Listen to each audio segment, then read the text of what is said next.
सहकार प्रणाम।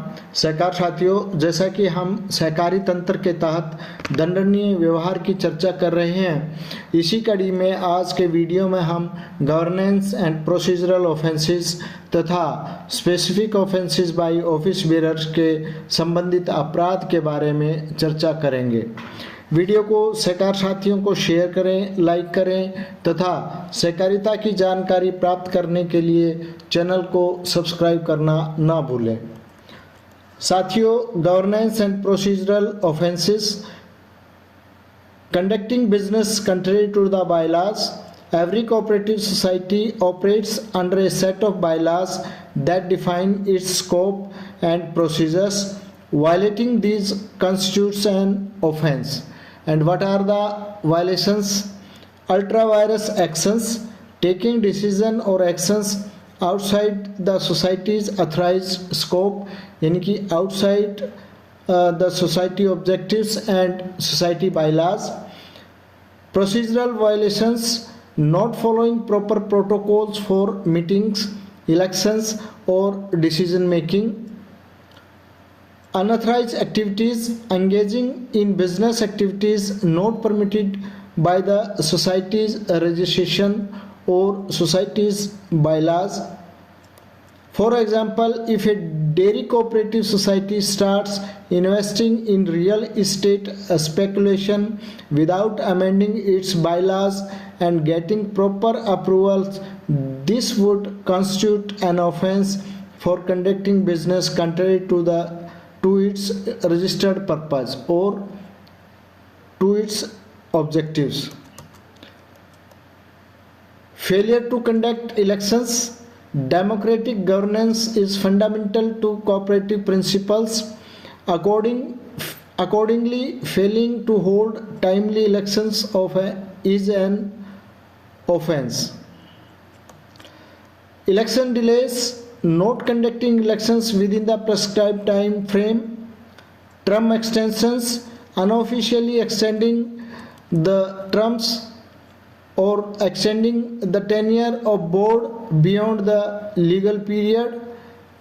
Electoral manipulation, interfering with the electoral process to prevent fair elections. If a cooperative society's board continues to operate beyond its 5-year term without conducting fresh elections despite directives from the registrar, this constitutes an offense under cooperative law. साथियों, कहने का अभिप्राय यह है कि शासन और प्रक्रिया संबंधी अपराध, शासन और प्रक्रिया संबंधी अपराध क्या क्या हैं? उपनियमों के विपरीत व्यवसाय करना। प्रत्येक सहकारी समिति अपने उपनियमों के तहत काम करती है जो इसके दायरे और प्रक्रियाओं को परिभाषित करते हैं। इनका उल्लंघन करना एक अपराध माना जाता है। अल्ट्रावायरस क्रियाएं, समिति के अधिकृत दायरे से बाहर निर्णय या कार्रवाई करना। प्रक्रिया संबंधी उल्लंघन, बैठकों, चुनाव या निर्णय लेने के उचित प्रोटोकॉल का पालन न करना। अनधिकृत गतिविधियां, समिति के पंजीकरण के द्वारा अनुमति नहीं है उन व्यावसायिक गतिविधियों में संलग्न होना। उदाहरण के लिए, यदि कोई डेयरी सहकारी समिति अपने उपनियमों में संशोधन किए बिना और उचित अनुमोदन प्राप्त किए बिना रियल एस्टेट सट्टेबाजी में निवेश करना शुरू करती है तो यह उसके पंजीकृत उद्देश्य के विपरीत व्यवसाय करने का अपराध माना जाएगा। दूसरा है चुनाव करवाने में विफलता। लोकतांत्रिक शासन सहकारी सिद्धांतों का मूल है, तदनुसार समय पर चुनाव न कराना एक अपराध है। चुनाव में देरी, निर्धारित समय सीमा के भीतर चुनाव न कराना। कार्यकाल विस्तार, बोर्ड के कार्यकाल को कानूनी अवधि से परे अनौपचारिक रूप से बढ़ाना, यानी कि बोर्ड के कार्यकाल को कानूनी अवधि से परे अनौपचारिक रूप से बढ़ाना। चुनावी हेरफेर, निष्पक्ष चुनाव को रोकने के लिए चुनावी प्रक्रिया में हस्तक्षेप करना, यदि सहकारी समिति का बोर्ड रजिस्ट्रार के निर्देशों के बावजूद नए चुनाव कराए बिना अपने 5 साल के कार्यकाल से भी आगे काम करना जारी रखता है तो यह सहकारी कानून के तहत एक अपराध है। साथियों, अब हम बात करते हैं specific offences by office bearers. What are the specific offences by office bearers? Breach of trust by officers.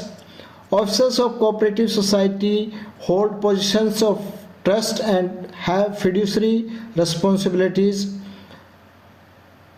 Breaches includes conflict of interest, making decision influenced by personal gain rather than society benefit, abuse of position, using one's official capacity to secure undue advantage, negligence of duty, failing to discharge responsibilities with reasonable care and diligence.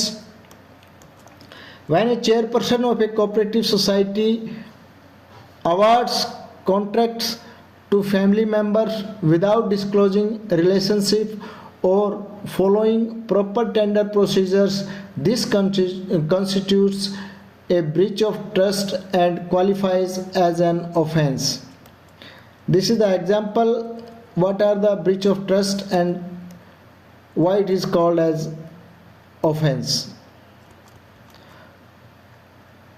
Failure to hand over documents upon succession. When officers changes, smooth transition is essential. Failing to ensure this constitutes an offense. Document retention. Outgoing officers keeping official documents instead of handing over them to next elected management committee.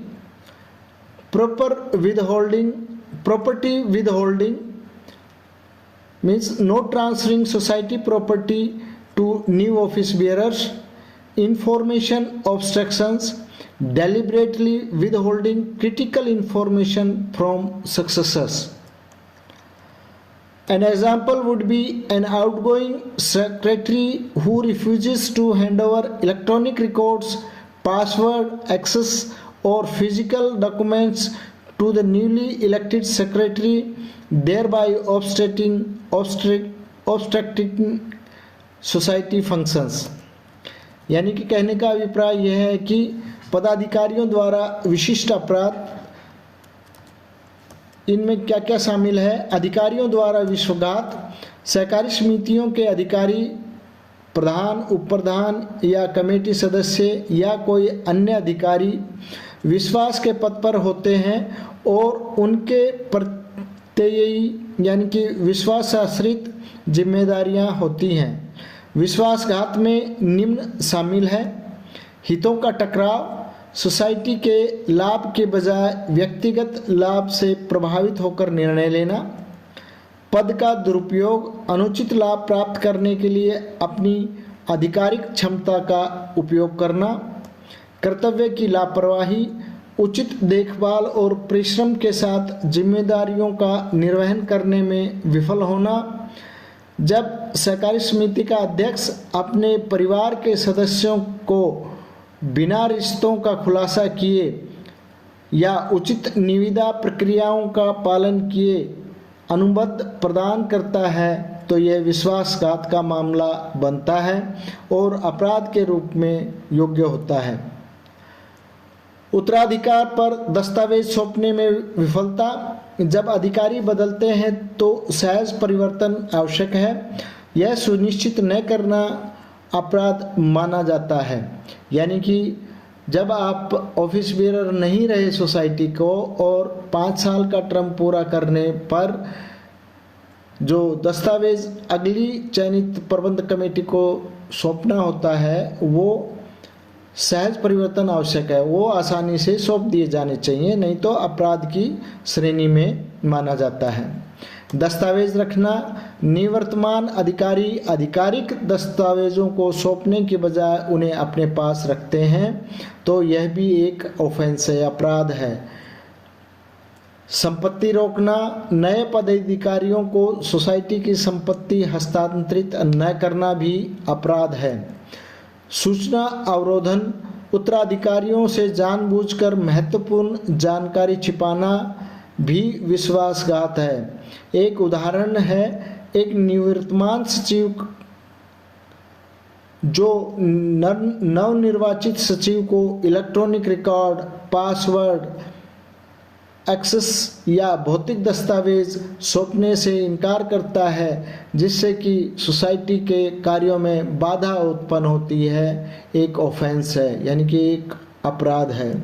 साथियों, आगे हम सहकारी समितियों में दंडनीय व्यवहार पर, regulatory compliance offences पर चर्चा करेंगे। आप हमसे जुड़े रहें, वीडियो को ज़्यादा से ज़्यादा सहकार साथियों तक पहुंचाएं, लाइक करें, शेयर करें तथा चैनल को सब्सक्राइब करना ना भूलें। धन्यवाद। जय हिंद, जय सहकार।